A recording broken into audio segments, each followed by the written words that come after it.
तो hello friends, my name is Shivani और आज मैं आपको पढ़ाने वाली हूँ लॉ एंड एथिक्स, जो है CMA इंटरमीडिएट में एक सब्जेक्ट। इसमें आज हम पढ़ेंगे इंडस्ट्रियल लॉ। और इस लॉ को हमने 4 सेक्शन में डिवाइड करा है। पहला सेक्शन है हमारा कमर्शियल लॉ, और जिसमें एक्ट है Indian contract act 1872, and second है हमारा sales of good act 1930, and third है negotiable instrument act 1881, and fourth one is Indian partnership act 1932, and fifth one is limited liability partnership act. And हम आज पढ़ने वाले हैं industrial law section B, जिसके बारे में हम बात करेंगे। और सेक्शन सी है कॉर्पोरेट लॉ, जिसमें है हमारा कंपनीज एक्ट 2013, और सेक्शन डी है हमारा एथिक्स, जिसमें हमारा बिजनेस एथिक्स आ जाएगा। और आज हम बात करने वाले हैं इंडस्ट्रियल लॉज की, जिसमें हमारा पहला है फैक्ट्रीज एक्ट 1948। इसको हमने इसलिए चुना है क्योंकि इसमें बहुत छोटे छोटे एक्ट हैं, बट इसमें बहुत कुछ पढ़ने के लिए है। और सेकंड आता है पेमेंट ऑफ ग्रेजुएटी एक्ट 1972, और थर्ड आता है हमारा employees provident fund and miscellaneous provision act 1952, and fourth है हमारा employees states insurance act 1948, and fifth है हमारा पेमेंट ऑफ बोनस एक्ट, जो हम पढ़ने वाले हैं आज, 1965, minimum wage act 1948, and payment of wage act 1936, and last one is pension fund regulatory and development authority act 2013। तो आ गए हम अपने नोट्स की तरफ। Payment of bonus act 1965। जो भी मैं आपको नोट्स दिखाऊंगी वो अपनी कॉपी में नोट कर लेना अच्छे से, और जो हाईलाइट करा वो भी अपने कॉपी में हाईलाइट कर लेना, और नोट साथ के साथ बनाते रहना कि आपके ऊपर बर्डन नहीं आना चाहिए। तो हम कॉन्सेप्ट वाइज पढ़ेंगे, जैसे कि इसमें कॉन्सेप्ट नंबर है 1, वो फिर बाद में होगा कॉन्सेप्ट नंबर 2। कॉन्सेप्ट वाइज पढ़ेंगे, छोटे छोटे कॉन्सेप्ट बना दिए मैंने, तो कॉन्सेप्ट वाइज पढ़ेंगे, ठीक है। तो पहला कॉन्सेप्ट क्या कहता है? इंट्रोडक्शन। तो पहला पॉइंट है हमारा इंट्रोडक्शन। तो पहला पॉइंट है in the early periods the payment of bonus act to employees was made voluntarily by the business. ये कह रहा है कि इस एक्ट से पहले का जो टाइम था बिफोर 1965, उसमें बिजनेस बोनस कैसे देता था अपने एम्प्लॉयज को? वॉलेंटरली देता था, अपनी इच्छा से देता था। ये नहीं था उसके लिए कोई एक्ट था। एक्ट तो 1965 में है, उससे पहले ऐसा कोई एक्ट नहीं था जिससे हम बोनस प्रोवाइड कर रहे हैं अपने एम्प्लॉयज को। मतलब बिजनेस की मर्जी होती थी, अगर प्रॉफिट अच्छा हुआ तो दे दिया, प्रॉफिट कम हुआ तो नहीं दिया। उस पर डिपेंड था बिजनेस पे, ठीक है। और फिर सेकंड पॉइंट आता है the payment of bonus act 1965 has been enacted to provide for payment of bonus to person employed in any industry to do any skilled worker और unskilled worker। इसका मतलब है इस एक्ट के आने के बाद ये बताया गया कि प्रोवाइड करना है हमें अपने एम्प्लॉयज को बोनस, जो हमने हायर करे हैं अपने बिजनेस में, चाहे वो स्किल्ड वर्कर हो या अनस्किल्ड वर्कर हो या मैनुअल हो या फिर सुपरवाइजरी हो या मैनेजरियल में हो या एडमिनिस्ट्रेटिव में हो या टेक्निकल या फिर क्लर्कल वर्क में हो। स्किल्ड और अनस्किल्ड का मतलब क्या होता है? फॉर एग्जाम्पल सीए में हम स्टूडेंट्स हैं, तो अगर हम सीए में क्लियर करके जाते हैं तो हमें क्या माना जाएगा? अनस्किल्ड माना जाएगा। अगर हमें वर्क एक्सपीरियंस हो जाता है तो हमें स्किल्ड माना जाएगा, ठीक है। और जो पर्सन हम मतलब उन पर्सन को हमें बोनस देना है जो हमारी इंडस्ट्री में पहले से ही वर्क कर रहा हो, मतलब काम कर रहा हो, ठीक है। और उनको हायर करते हैं हम रिवॉर्ड देने के लिए, और उन्हें सैलरी देते हैं, ठीक है। बट उनकी सैलरी जो है प्रिस्क्राइब्ड अमाउंट से ज्यादा नहीं होनी चाहिए एज पर लॉ। जितनी हमारी लॉ में बताई गई है, अगर उससे ज्यादा हमारे एम्प्लॉय की सैलरी होती है तो उसे हम सैलरी नहीं देंगे या फिर वॉलंटरी देंगे। अगर देना चाहते हैं तो दे सकते हैं, वैसे कोई कंपलसरी मैंडेटरी नहीं है।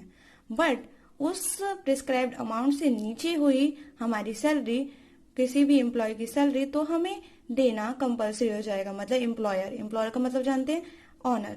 उनको देना कंपलसरी हो जाएगा अपने एम्प्लॉयज को बोनस, ठीक है। एग्जाम्पल के थ्रू समझते हैं। कॉन्सेप्ट 2 है हमारा क्या? Object of act. The object of payment of bonus act is to provide for the payment of bonus to person employed in certain establishment. इसका मतलब है कि हमारे एक्ट का ऑब्जेक्ट क्या है, जो पर्सन हमारी इंडस्ट्री में काम कर रहे हैं उनको बोनस प्रोवाइड करना, ठीक है। और इसमें सर्टेन एग्जम्पशन है, जिन मतलब कुछ कुछ ऐसी इंडस्ट्री होती है जिसमें ये जो एक्ट है वो इनएक्ट नहीं होता, मतलब लागू नहीं होता उन इंडस्ट्री पर, उसकी बात हम बाद में करेंगे। और ये बोल रहा है कि किस किस बेसिस पे हम बोनस देंगे अपने एम्प्लॉयज को, on the basis of profit, on the basis of production productivity और and for matter connected therewith, मतलब जो हमारे एम्प्लॉयज से जो मैटर कनेक्टेड है, मतलब टाइम हो सकता है फॉर एग्जांपल, या फिर पीस, मतलब कितने पीस बनाए हैं, जैसे फॉर एग्जांपल टी शर्ट हो गई, तो जितनी टी शर्ट बनाए उसके बेसिस पे हम बोनस दे सकते हैं, और जितना टाइम उसने काम करा उस बेसिस पे भी दे सकते हैं बोनस। तो इसमें यही है object of the act. Second हो गया कंप्लीट, थर्ड पे चलते हैं। अब आते हैं थर्ड पॉइंट पे। तो थर्ड पॉइंट है, now it has been made a statutory obligation of an employer या फिर ऑनर, मतलब ये हमारा जो है स्टैट्यूटरी ऑब्लिगेशन बन चुका है एम्प्लॉयर के लिए कि उन्हें उनके एम्प्लॉयज को बोनस देना ही देना होगा। इट इज अ कंपल्सरी और mandatory for the employer to give bonus to their employees, ठीक है, जिस भी लेवल पे हो उन्हें देना ही पड़ेगा। और फोर्थ पॉइंट क्या कह रहा है, bonus is one of the way of sharing profit of industry on an establishment, मतलब बोनस वो है, बोनस एक तरीका है प्रॉफिट को शेयर करने का, किसका, इंडस्ट्री का प्रॉफिट शेयर करने का एक तरीका है बोनस, ठीक है। और फिफ्थ पॉइंट क्या कह रहा है, it is an incentive to increase the production, जो बोनस है वो एक तरह का इंसेंटिव भी है प्रोडक्शन को इंक्रीज करने के लिए। कैसे है वो देखते हैं। फॉर एग्जाम्पल एक फैक्ट्री है, उसमें 2 वर्कर काम कर रहे हैं, मिस्टर रामू और मिस्टर शामू, बट उनको दोनों को सेम सैलरी मिल रहा है, सेम लेवल पे काम कर रहे हैं तो सेम सैलरी मिलेगी, 10,000 की सैलरी है। और जो कि जॉब का रूल है, मतलब उनकी जॉब का क्या है, 8 आवर्स वो काम करते हैं, उनमें से 1 घंटा लंच होता है और 1 घंटा मतलब आराम करने का मिलता है।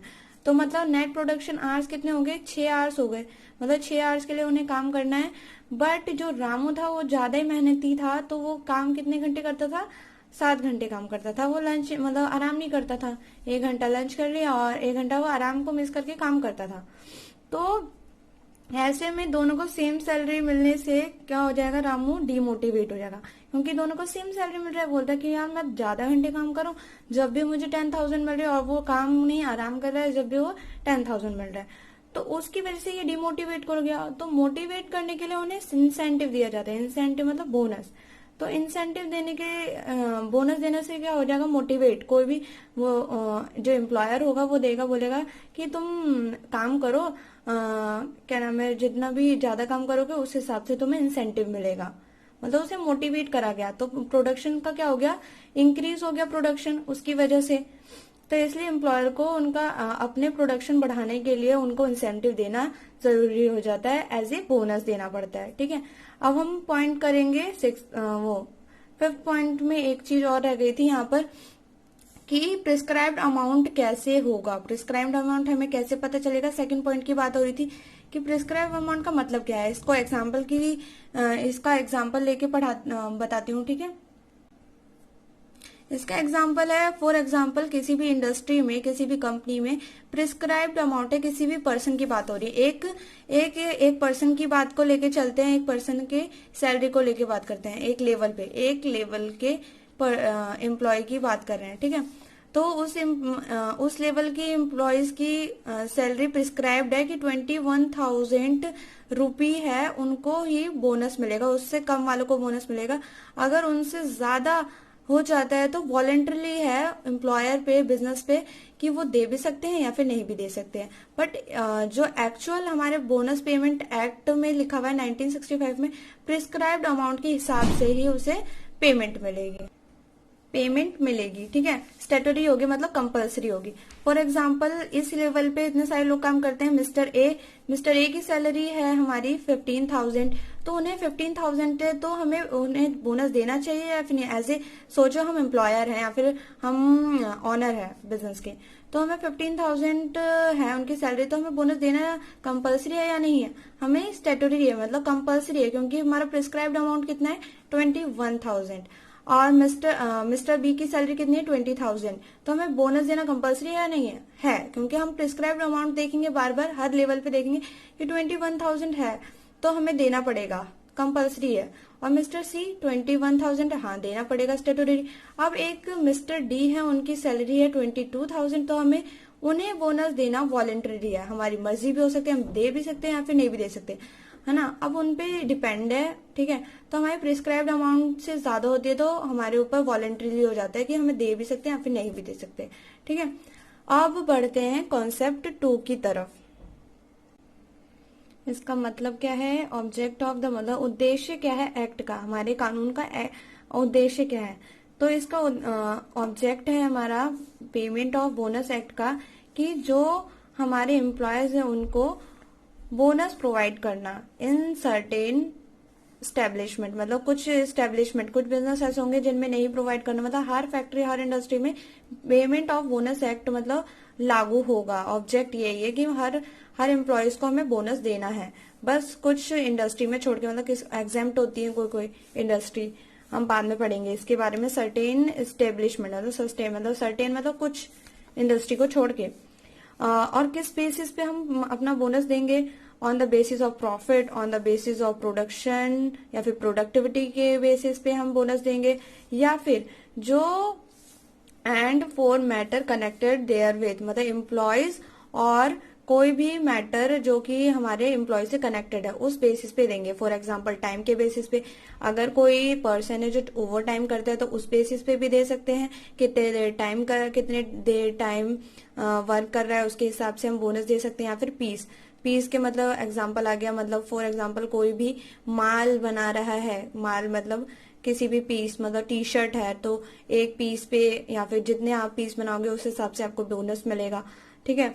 तो उस हिसाब से जो चीज हमारे एम्प्लॉयज और मैटर को कनेक्ट करती है उस हिसाब से भी हम बोनस दे सकते हैं अपने एम्प्लॉयज को, ठीक है। तो कॉन्सेप्ट 2 कंप्लीट हो गया हमारा। अब बढ़ते हैं कॉन्सेप्ट 3 की तरफ। बोनस क्या है?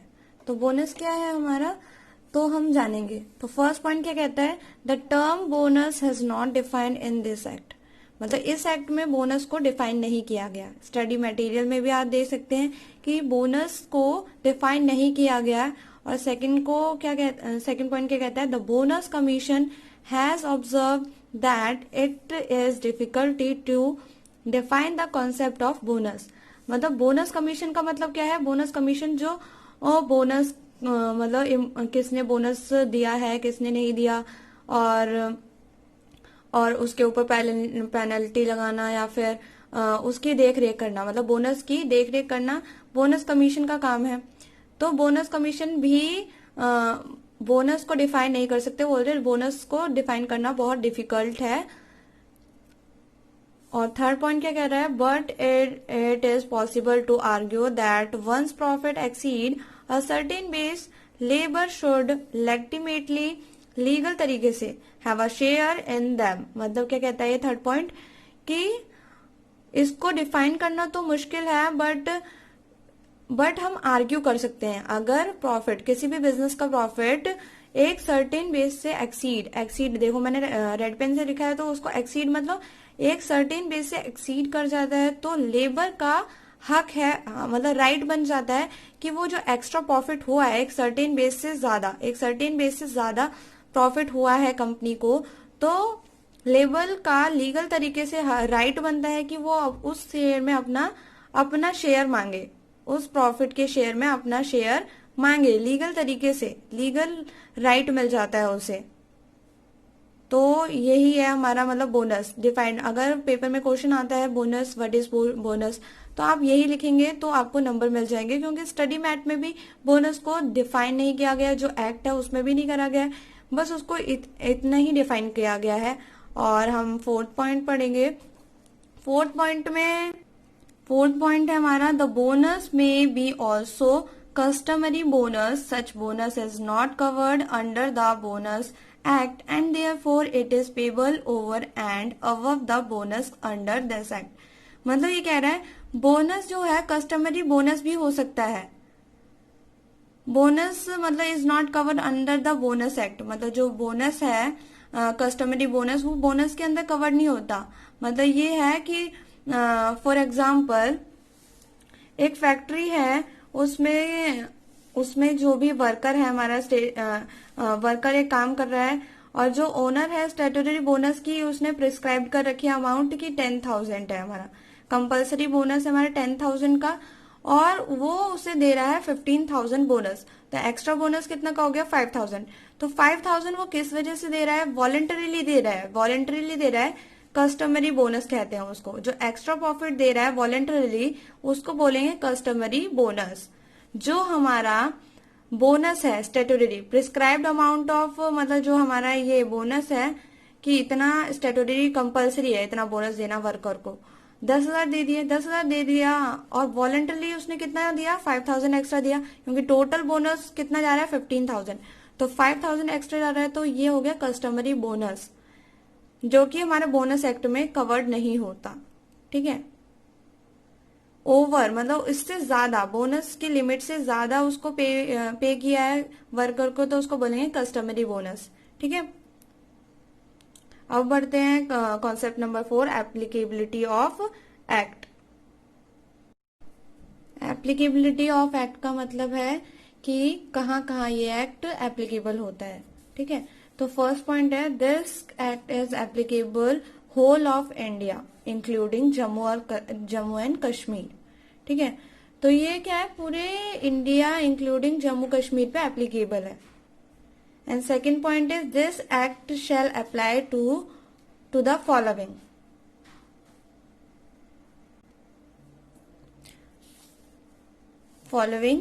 ए, every factory as specified in Factory Act 1948. मतलब ये मैं इसमें इस पॉइंट में ये बता रहा है कि कहाँ कहाँ कौन कौन सी इंडस्ट्री में अप्लाई होगा. ये नहीं बता रहा कि किस किस लोगों को कितना कितना मिलेगा, ये बता रहा है कि किस इंडस्ट्री में अप्लाई होगा ये वाला act. The bonus payment act 1965 कौन कौन सी इंडस्ट्री पे अप्लाई होगा, लागू होगा. तो ये बोल रहा है एवरी फैक्ट्री में, सारी फैक्ट्री में, जो कि हमारी फैक्ट्री एक्ट में 1948 में स्पेसिफाइड है. ठीक है. वो बाद में पढ़ेंगे फैक्ट्रीज एक्ट. ठीक है. तो पॉइंट बी बोल रहा है कि every other establishment in which 20 or more person are employed on any day during accounting year. मतलब किसी भी, मतलब ऐसी एस्टेब्लिशमेंट जिसमें 20 या 20 से ज्यादा एम्प्लॉय हैं उसमें पूरे अकाउंटिंग ईयर में. ठीक है. अभी मैं मतलब फॉर एग्जांपल किसी भी इंडस्ट्री में कितने तारीख से हमारा होता है, 1 अप्रैल से अकाउंटिंग पीरियड शुरू होता है. ठीक है. 1 अप्रैल से हमारा हो रहा है, यहाँ पर है 30 मार्च. ठीक है. और 31 मार्च पे अकाउंटिंग पीरियड खत्म हो जाएगा अगले साल. ठीक है. तो एक हो गया अकाउंटिंग पीरियड इतना. ठीक है. तो यहाँ पर से यहाँ तक थे हमारे कितने एम्प्लॉयज, 19 एम्प्लॉयज थे. ठीक है.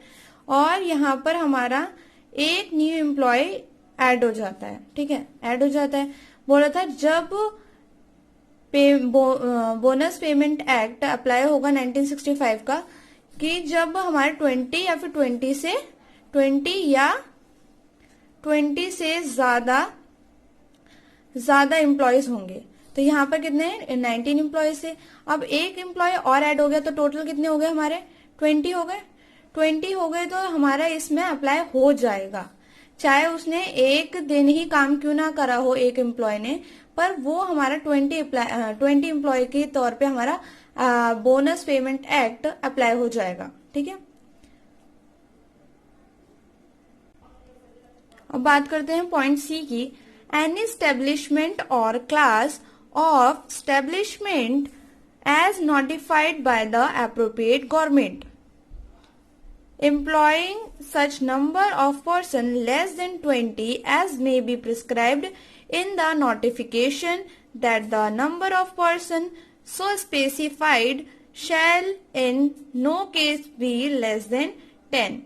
मतलब किसी भी बिजनेस में या फिर बिजनेस की क्लास में ये नोटिफाई होता है, मतलब गवर्नमेंट नोटिफाई करती है, जो अप्रोप्रिएट हमारी स्टेट गवर्नमेंट और सेंट्रल गवर्नमेंट है, अप्रोप्रिएट गवर्नमेंट मतलब नोटिफाइड करती है वो अपनी साइट पे करती है कि कितने मतलब कितने पर्सन को और कितने पर्सन से मतलब लिमिट फिक्स करती है, कितने मतलब हर एज पर प्रिस्क्राइब्ड इन नोटिफिकेशन।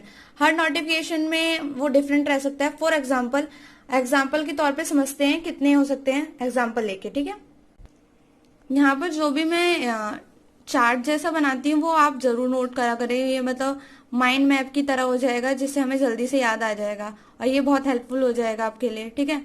तो बोल रहे हैं कि एप्रोप्रिएट गवर्नमेंट नोटिफाई करती है, किसमें नोटिफाई करती है, गवर्नमेंट साइट होती है, ये गवर्नमेंट साइट होती है, ऑफिशियल गेजेटेड, ठीक है। अगर किसी स्टेब्लिशमेंट में नंबर ऑफ एम्प्लॉयज 20 से कम है, ये एक्ट उस पे भी एप्लीकेबल हो जाएगा। ये पहले हमारी क्या थी, पहले हमारी अलग अजम्पशन थी कि 20 से ज्यादा या 20 से ज्यादा होंगे जब भी एप्लीकेबल होगा एक्ट। बट ये गवर्नमेंट अगर नोटिफाई करती है, नोटिफिकेशन निकालती है कि किसी मतलब सर्टेन स्टैब्लिशमेंट, सर्टेन बिजनेसेस में हम ये नोटिफाई कर रहे हैं कि 10 फॉर एग्जांपल 10 बिजनेस में ये है कि 10 से ज्यादा और 20 से कम हमारे एम्प्लॉयज हैं, तो उसमें बोनस पेमेंट एक्ट 1965 अप्लाई होगा, ठीक है। कंडीशन क्या है, लेस देन 10 नहीं होने चाहिए, ठीक है, 20 से कम होने चाहिए और 10 से ऊपर। तो नोटिफिकेशन में ये दिया होगा, मतलब ये नहीं है कि नोटिफिकेशन हमारा अभी मैंने ये बताया कि 10 से ज्यादा और 20 से कम होने चाहिए तो ही होगा। हर नोटिफिकेशन गवर्नमेंट की अलग अलग रखती है, हर बिजनेस के लिए अलग अलग हो सकती है, ठीक है। ऑफिशियल गजेटेड नोटिफाई मतलब नोटिफाई करेगी ऑफिशियल गजेटेड पे, ठीक है।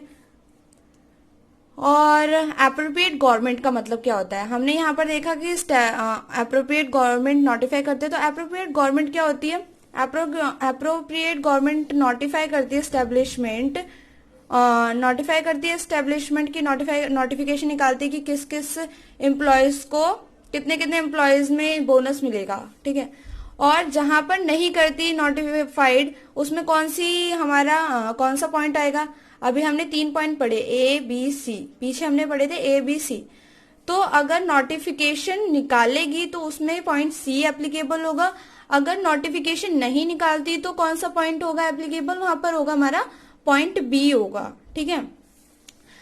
इसमें क्या बोल रहे हैं, ABC लिमिटेड है, यहाँ पर क्या हो रहा है, यहाँ पर नोटिफिकेशन निकाल रही है और नोटिफिकेशन में क्या बोला था यहाँ पर कि 10 से ज्यादा होने चाहिए और 20 से कम होने चाहिए जब भी हमारा बोनस पेमेंट एक्ट 1965 अप्लाई होगा, ठीक है। तो नोटिफिकेशन निकाल रही है तब की बात हो रही है, ABC लिमिटेड में 15 एम्प्लॉयज है, तो हमारे एम्प्लॉयज को बोनस मिलना चाहिए, हाँ मिलना चाहिए। और XYZ लिमिटेड है, वहां 17 एम्प्लॉयज है, तो मिलना चाहिए एम्प्लॉयज, हाँ मिलना चाहिए। और AXL लिमिटेड है, कोई भी ले लीजिए आप, तो 10 एम्प्लॉयज है, वहां पर जब भी मिलेगा। अगर 10 से कम है तो नोटिफिकेशन में क्या लिखा था कि 10 से ज्यादा नहीं, 10 से कम नहीं होने चाहिए, ठीक है। तो 6 है, तो यहाँ पर the payment bonus payment act 1965 apply नहीं होगा।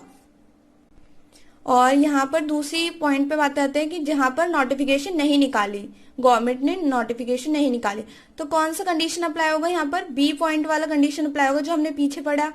तो ड्यूरिंग द पीरियड एक दिन भी 20 से या फिर 20 से कम होते हैं तो एक्ट एप्लीकेबल हो जाएगा, ठीक है।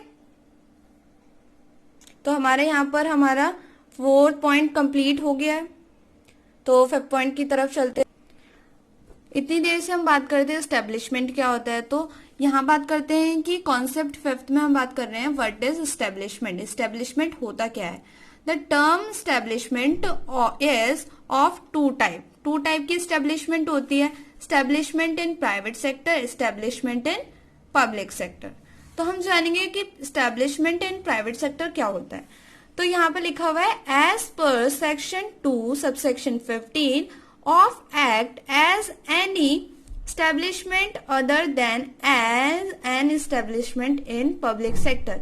इसमें ये कह रहा है कि मतलब पब्लिक सेक्टर के अलावा जितनी भी एस्टेब्लिशमेंट है वो क्या कहलाएंगी, private sector, establishment in private sector. ठीक है, तो उसके लिए हमें क्या पढ़ना पड़ेगा, एस्टेब्लिशमेंट इन पब्लिक सेक्टर। ठीक है, तो उसके लिए और उसके अलावा जितनी भी एस्टेब्लिशमेंट होगी वो क्या होगी, एस्टेब्लिशमेंट इन प्राइवेट सेक्टर।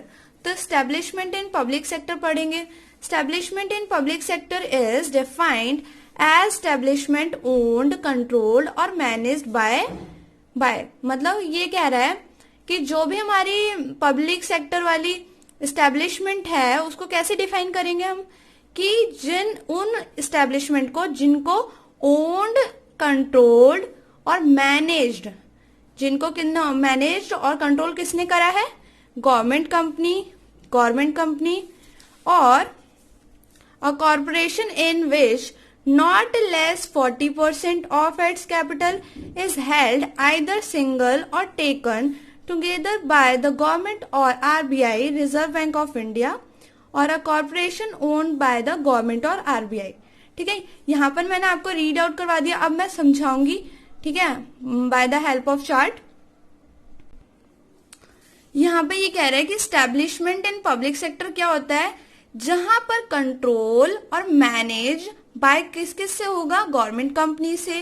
ठीक है, गवर्नमेंट कंपनी से कंट्रोल और मैनेज का मतलब क्या है, जिसमें मतलब किसी भी एस्टेब्लिशमेंट का मतलब बिजनेस में, किसी भी एस्टेब्लिशमेंट में जहां पर गवर्नमेंट कंपनी का शेयर 50% से ज्यादा हो। ठीक है, 50% से जिस भी कंपनी में हमारे गवर्नमेंट कंपनी के शेयर होंगे वो हमारा क्या कहलाएगा, एस्टेब्लिशमेंट इन पब्लिक सेक्टर। ठीक है, और सेकेंड हमारी क्या है point, corporation business. Corporation business क्या कहलाता है, नॉट लेस, मतलब कॉर्पोरेशन बिजनेस का मतलब है जहां पर लीगल, मतलब कॉर्पोरेशन बिजनेस का ये बिजनेस का ही फॉर्म होता है जो कि बिजनेस को अलग दिखाता है, और लीगल एंटिटी जो होती है इसकी बाय ग्रुप ऑफ ऑफिसर, मतलब इससे पता चलता है, मतलब बोर्ड ऑफ डायरेक्टर्स जो होते हैं। ठीक है, कॉर्पोरेशन बिजनेसेस में नॉट लेस देन 40 और 40% और मतलब इसका मतलब है कि जो भी 40% है ना, 40% या उससे ज्यादा कैपिटल किसने लगाई हो, गवर्नमेंट ने या फिर आरबीआई ने, या फिर मिलके भी लगा सकते हैं 40 या फिर 40% से ज्यादा, दोनों ने मिलके या फिर अलग अलग सेपरेट भी, इसने भी 40% से ज्यादा लगाई हो या फिर 40% लगाई हो या फिर 40% लगाई हो या फिर 40% से ज्यादा लगाई हो आरबीआई ने, तो एस्टेब्लिशमेंट इन पब्लिक सेक्टर माना जाएगा। ठीक है, इसमें क्या है, इसकी जो कॉर्पोरेशन बिजनेस की कैपिटल है वो किसके द्वारा लगाई जानी चाहिए, 40% या 40% से ज्यादा किसने लगाई होनी चाहिए, गवर्नमेंट ने या फिर आरबीआई ने, रिजर्व बैंक ऑफ इंडिया ने। तो उन्हें क्या माना जाएगा, establishment in public sector. Government में कौन कौन सी आ गई, स्टेट गवर्नमेंट आ गई, स्टेट गवर्नमेंट या फिर कैपिटल गवर्नमेंट। ठीक है, तो हमारा यहाँ पर कंप्लीट हो गया। और फिर एक और एग्जांपल लेके समझते हैं इसको कि एस्टेब्लिशमेंट इन पब्लिक सेक्टर क्या होता है। तो एग्जांपल लेते हैं, एबीसी लिमिटेड है हमारी कंपनी। ठीक है, अगर वो कंट्रोल और मैनेज्ड बाय गवर्नमेंट कंपनी है तो वो क्या कहलाएगी, एस्टेब्लिशमेंट इन पब्लिक सेक्टर। ठीक है, और कॉर्पोरेशन बिजनेस है कंट्रोल और मैनेज, एक कॉर्पोरेशन बिजनेस है। ठीक है, उसके 40% और 40% से ज्यादा कैपिटल किसने लगाई है, गवर्नमेंट ने और आरबीआई ने मिलके इस बिजनेस में 40% से ज्यादा कैपिटल लगाई है। ठीक है, और ये कंट्रोल और मैनेज कर रहा है एबीसी लिमिटेड को। ठीक है, कंट्रोल और मैनेज कर रहा है एबीसी लिमिटेड को। तो इनडायरेक्टली हमारा क्या होगा, ABC limited establishment in public sector हो गया।